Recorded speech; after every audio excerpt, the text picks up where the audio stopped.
Salut, c'est Clément de Mouvement Conscient et cette vidéo va concerner les personnes qui font des sports de combat de préhension, comme par exemple la lutte, le jiu-jitsu brésilien, le judo, ce genre de choses. Et plus précisément, je vais vous proposer 7 exercices qui vont vous permettre d'être beaucoup plus fort et beaucoup plus souple. Sachant que logiquement, je pourrais vous donner plein d'exercices différents, là je vais simplement me focaliser sur les exercices les plus importants que vous ne connaissez pas, c'est-à-dire vraiment des exercices très utiles que très peu de gens connaissent. Alors on va tout de suite commencer par le dos. Pourquoi? Parce qu'avoir un dos qui est fort et souple, c'est très important dans les sports de combat de préhension. Moi, je vais vous proposer 2 exercices qui vont justement bosser votre force et votre souplesse, que ce soit en flexion, lorsque je vais arrondir mon dos en avant, ou que ce soit en extension, lorsque je vais le ramener en arrière. On va tout de suite commencer avec le premier exercice qui est le Jefferson Curl. Le Jefferson Curl, c'est un exercice vraiment magique. Pourquoi? Parce que premièrement, c'est probablement le meilleur étirement pour la chaîne postérieure au niveau des jambes. Donc tout ce qui est genre ischio, fesses, mollets, c'est vraiment parfait. Vous allez beaucoup gagner en souplesse.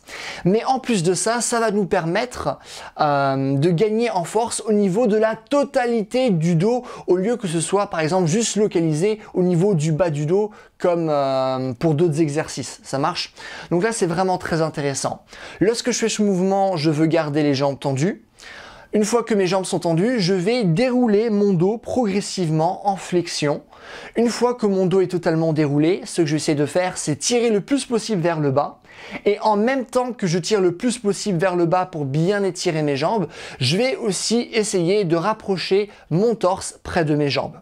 Une fois que c'est fait et que je suis arrivé à mon amplitude maximale, je vais de nouveau enrouler ma colonne vertébrale, vertèbre par vertèbre, même si c'est pas possible physiologiquement, mais c'est simplement l'idée que vous devez avoir en tête, jusqu'à ce que je me retrouve à nouveau dans la position d'origine. Moi, ce que je vous conseille de faire, c'est de commencer avec un poids qui est très léger. Pourquoi? Parce que votre dos n'a pas l'habitude de faire ce genre de mouvement.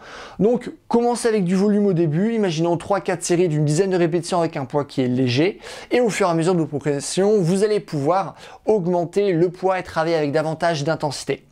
Le deuxième exercice que je vais vous proposer, c'est simplement des souplesses arrière. Donc là, c'est comme finalement un Jefferson Curl, sauf que cette fois-ci, au lieu de le faire en flexion, on va le faire en extension.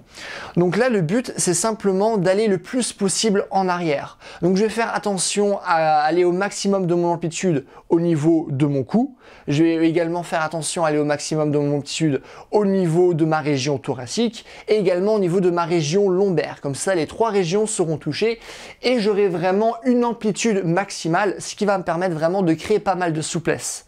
Néanmoins, lorsque je vais remonter, là aussi, je vais nouveau ramener mon dos dans la position d'origine, ce qui va également me permettre de travailler ma force. Donc, à chaque fois avec ces 2 exercices, on va travailler la force et la souplesse en même temps.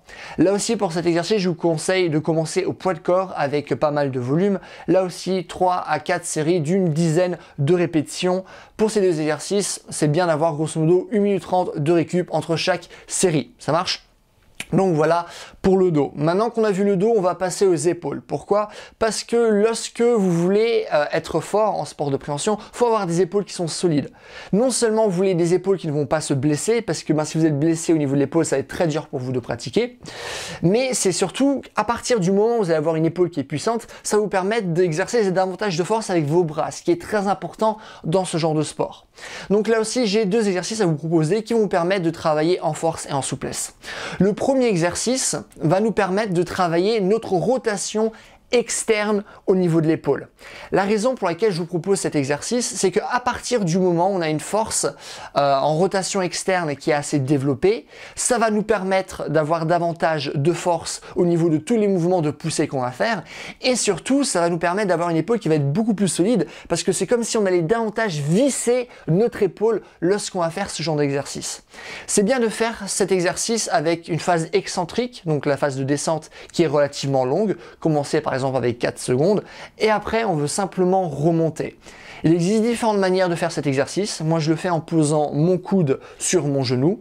Je fais attention à avoir bien un angle droit entre mon avant-bras et mon bras, et après j'ai juste envie de faire un mouvement au niveau de l'épaule. C'est-à-dire que je ne vais pas surélever ou bouger mon coude, et je ne vais pas surélever ou bouger mon épaule comme ça. C'est vraiment juste de la rotation qu'on veut. Donc ça, c'est le premier exercice. Le deuxième exercice va nous permettre de travailler notre rotation interne. Pourquoi? Parce que lorsqu'on a ce combo en fait entre de force en fait avec la rotation externe et la rotation interne, ça va nous permettre non seulement d'avoir des épaules solides, comme j'ai pu vous l'expliquer, mais ça va aussi vous permettre d'avoir davantage de force pour contrer tout ce qui est Kimura par exemple au jiu-jitsu brésilien, ou même quelque chose qu'on pourrait retrouver en judo, il me semble, vu qu'on peut aussi ramener une personne au sol. Donc voilà, donc là ça va être aussi très intéressant. Ce qu'on va faire pour travailler la rotation interne, c'est que cette fois-ci, je vais simplement commencer en étant par terre. Je vais être par terre, je vais avoir un angle droit entre mon bras et mon torse, un angle droit entre mon avant-bras et mon bras. Et ce que je vais faire, c'est en ayant du coup mon avant-bras qui touche le sol, je vais simplement hop, ramener mon bras vers l'avant et non pas vers l'arrière avant qu'on bosse notre rotation externe. Là vers l'avant, ce qui va me permettre de bosser ma rotation interne au niveau de l'épaule. Ça, c'est la rotation interne. Ça va être la rotation externe. Ok? Donc je vais faire ça jusqu'à ce que mon avant-bras soit parallèle au sol. Ensuite, je vais revenir dans la position d'origine en freinant la descente parce qu'on veut vraiment être dans du contrôle moteur. Ça marche? Et donc là, pour ces deux exercices, ce que je vous recommande également, c'est là aussi typiquement travailler avec davantage de volume. 3 à 4 séries d'une dizaine de répétitions également. Ok? Donc ça, c'est pour l'épaule. Maintenant qu'on a vu l'épaule, j'aimerais parler de l'articulation du genou. Ok, c'est très important d'avoir des genoux qui sont forts, c'est très important d'avoir des genoux qui sont solides, et c'est surtout important d'avoir des jambes qui sont fortes lorsqu'on fait des sports de lutte de manière générale. Ce qu'on sait, c'est que, par exemple, ce qu'a dit Charles Poliquin, qui est le préparateur physique qui a fait gagner le plus de médailles olympiques dans le monde. Lui, ce qu'il nous dit, c'est que plus on a de force avec nos genoux qui vont aller au-delà de nos orteils, plus on aura des genoux qui vont être solides.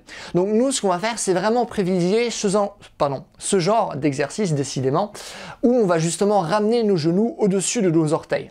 Pour ce faire, il y a plein d'exercices intéressants que vous pouvez faire. J'ai fait pas mal de compilations pour ce genre d'exercice. Néanmoins, s'il y a un exercice que je peux réellement vous conseiller, c'est le split squat.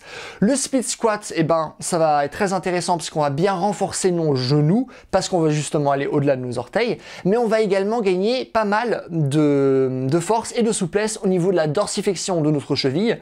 Donc c'est ma capacité à ramener ma cheville proche de mon tibia, ce qui est génial parce que avoir une bonne dorsiflexion, ça va vous aider pour tous les mouvements où vous allez squatter. Ok, donc ça va être aussi très intéressant dans une perspective de performance dans les sports de préhension.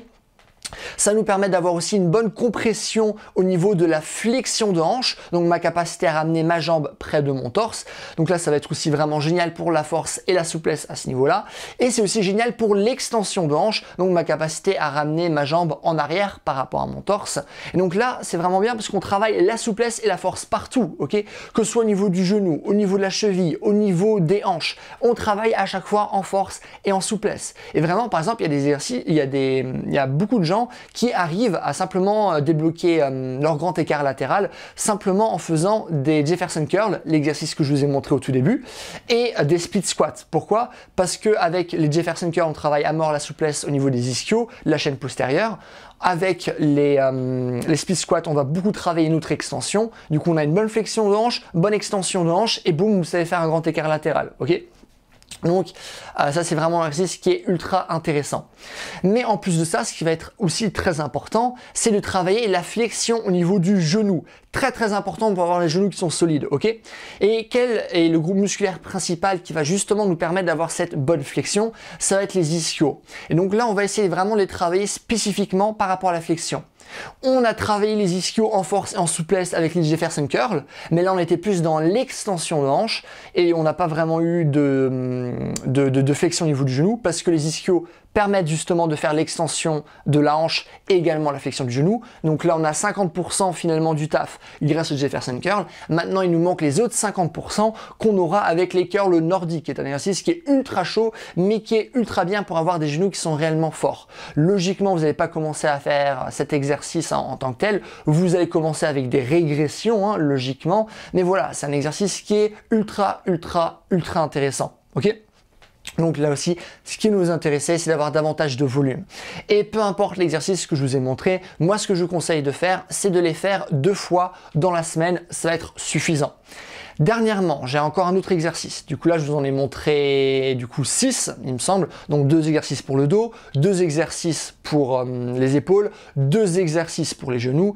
J'ai envie de vous rajouter un dernier exercice, donc là c'est le 7e, et qui va davantage intéresser les personnes qui, par exemple, vont faire du jiu-jitsu brésilien, surtout dans une optique de MMA. C'est de travailler l'abduction de la hanche, donc ma capacité par exemple à ramener, à soulever finalement ma jambe sur le côté latéral comme ça. Ok, donc on va travailler l'abduction de la hanche, mais également la rotation externe. Donc ça c'est ma jambe, si je vais la ramener comme ça, je vais être en rotation externe. Ok, la raison pour laquelle ça va être important d'avoir cette bonne abduction, cette bonne rotation externe, c'est que ça va vous aider pour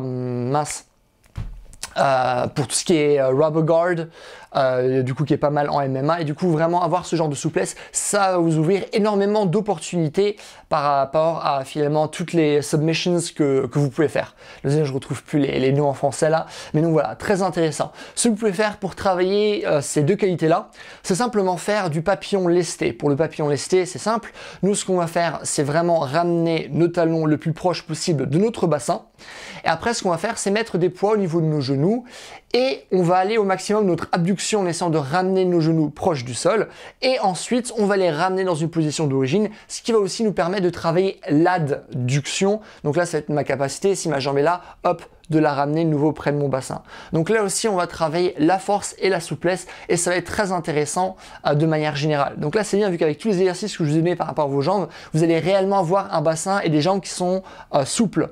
Non seulement souple, mais également force. Et également ce que je vous ai montré, par exemple au niveau du dos et au niveau de vos épaules, ça va directement se transmettre dans une grande baisse par rapport à votre risque de blessure, et ça va aussi se transmettre directement dans une augmentation finalement de vos performances physiques. Ça marche. Faut pas oublier que ce qui vous rend bon dans votre sport, c'est votre répertoire technique, votre compréhension finalement de votre sport, mais c'est comme bien d'avoir une base physique solide, et surtout de baisser notre risque de blessure pour faire en sorte qu'on puisse pratiquer plus longtemps par exemple que d'autres compétitions, ce qui va nous permettre d'avoir un avantage et de gagner des compétitions par exemple. Voilà, écoutez, c'est tout ce que j'avais envie de vous dire.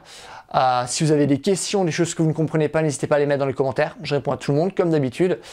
Si vous avez aimé la vidéo, n'hésitez pas à mettre un j'aime, comme ça ma vidéo sera mieux répertoriée, ce qui est cool pour moi. Et dernièrement, si vous voulez justement un programme qui parle de force, qui parle de souplesse pour vraiment toutes les articulations, qui vous donne les meilleurs exercices que vous pouvez faire, qui vous donne des programmes d'entraînement que vous pouvez suivre, mais qui vous donne aussi les ressources théoriques dont vous avez besoin pour créer vos propres entraînements. Un programme qui parle aussi de force, qui parle de coordination, de vitesse, d'endurance, de souplesse, de rééducation, de posture, de mouvement de manière générale, comment mieux bouger avec notre corps. Si ça vous intéresse, n'hésitez pas à aller sur mon site, c'est le premier lien dans l'inscription. Et voilà, c'est tout, passez une bonne journée, bye.